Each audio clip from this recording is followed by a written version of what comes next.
হে জগতবাসী, আজ আমি শামীম আলী চিশতি আপনাদের সামনে আরও একটি আলোচনা নিয়ে আসলাম। সেই আলোচনাটি হলো কাম কামিনী। এই কাম কামিনীর প্রতি যারা আসক্ত বেশি তাদের কি হাল অবস্থা হয়, আমি তা আজকে আপনাদেরকে বিস্তারিত বলবো ইনশাল্লাহ।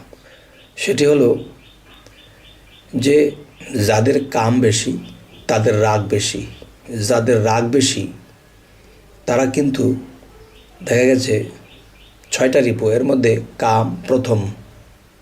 কাম, ক্রোধ, লোভ, মোহ, মায়া, মাৎসর্য, এই 6টা জিনিস তাদের মধ্যে কাজ করে।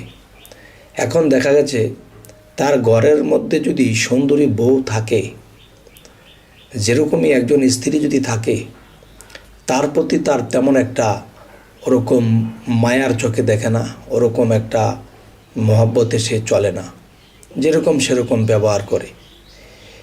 তখন দেখা যায় একটু দোষ পেলেই মানে স্ত্রীর উপরে আঘাত পর্যন্ত করে। প্রেম নেই, ওরকম ভালোবাসা নেই। কিন্তু কি করে সে?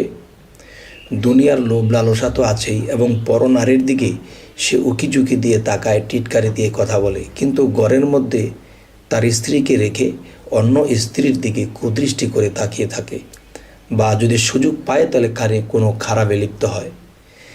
তাহলে আমি বলবো যে কাম, ক্রোধ, লোভ, মোহ, মায়া, মাৎসর্য, যাদের মধ্যে এই জিনিসটা বেশি তাদের মধ্যে সেই জিনিসগুলোও বেশি, যে ক্রোধ, লোভ, মোহ, মায়া, মাৎসর্য। সর্বদিকে তারা লোভে লোভান্বিত হয়ে শেষের জীবনে কি হয়, যে তারা কিন্তু অন্য নারীর দিকে দৃষ্টি আকর্ষণ করে, খারাপ ইঙ্গিত করে, এবং খারাপ কিছুতে যখন লিপ্ত হয় তখন এই লোকটার জীবনে যে অল্প একটু আনন্দ, সুখ স্বাচ্ছন্দ্য অনুভব করার জন্য শেষে কী হয়, তার জীবনের হিসেব করা যে জিনিসগুলো আল্লাহ তার মধ্যে দিয়েছে সেই জিনিসগুলো সে নষ্ট করে ফেলে। তখন দেখা যায় কি, তার দেহের মেয়াদ কমে যায়, অল্প বয়স থাকতেই সে ডিসকালার হয়ে যায়। কারণ মানুষের মধ্যে যে একটা সিফাতি নূর প্রবাহিত হয়, তখন মানুষের চেহারাটা ঝকঝকে থাকে, শরীরটা টসটস করে। কিন্তু এই জিনিসগুলো যখন একজন ব্যক্তি নষ্ট করে ফেলে তখন কি হয়, আস্তে আস্তে তার দেহের মধ্যে যে পার্টসগুলো আছে এগুলো দুর্বল হতে থাকে, চেহারা ডিসকালার হয়ে যায়। এরপর কি হয়, যে তার লোভ লালসা আরও বাড়তে থাকে। তখন একটা সময়ে সেই মানুষটি যে হাঁপানি এবং দেখা যায় যে বিভিন্ন রোগে তাকে ধরে ফেলে। তখন কফ, পিত্ত যে একটা রোগ আছে, বৃক্ষব্যাধি, শ্বাসকষ্ট, বিভিন্ন রোগে তাকে আক্রান্ত করে খুব তাড়াতাড়ি। তখন কি হয়, যে তখনই আমরা বুঝব যে এ ধরনের লোক, এই জিনিসগুলো তার মধ্যে বেশি দেখা যায়, এই কাজে সে লিপ্ত বেশি ছিল। আচ্ছা, আরও একটি বিষয় হলো যে এই পৃথিবীতে কামে আসক্ত যারা, তাদেরই এই দশাটা হয়ে থাকে। তবে আজকের আলোচনায় যদি আপনাদেরকে একটু বোঝাতে পারি আর আপনাদের আত্মার খোরাক হয়ে থাকে, তো অবশ্যই আমরা ছেলে হই, মেয়ে হই, আমরা এই জিনিসগুলো মানার চেষ্টা করব। আল্লাহ কিন্তু একটা আইন করেছে, কোরআনেও বলেছে তোমাদের স্ত্রীদেরকে হালাল করা হয়েছে।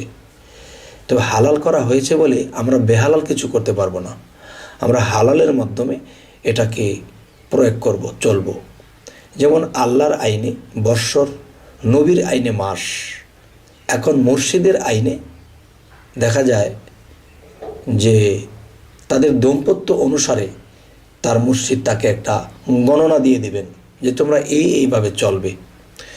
তবে হে জগতবাসী, আজকের আলোচনায় আমি এটুকু বোঝাতে চাইলাম যে যারা মনে করে যে পরনারীর দিকে লিপ্সা রাখলে বা পরনারীর সাথে কোনো খারাপ ইঙ্গিতে, খারাপ কিছুতে লিপ্ত হলে, এতে তারা যদি মনে করে যে হ্যাঁ আমরা এটা করলে আমাদের কোনো পাপ নেই, গুনাহ নেই, তবে নিশ্চিন্তে আমি বলছি যে তারা একদিন জাহান্নামী হবে।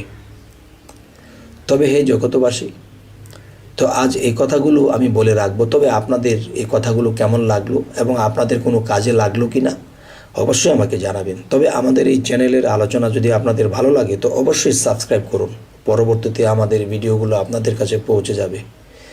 এই বলে রাখছি। আল্লাহ হাফিজ।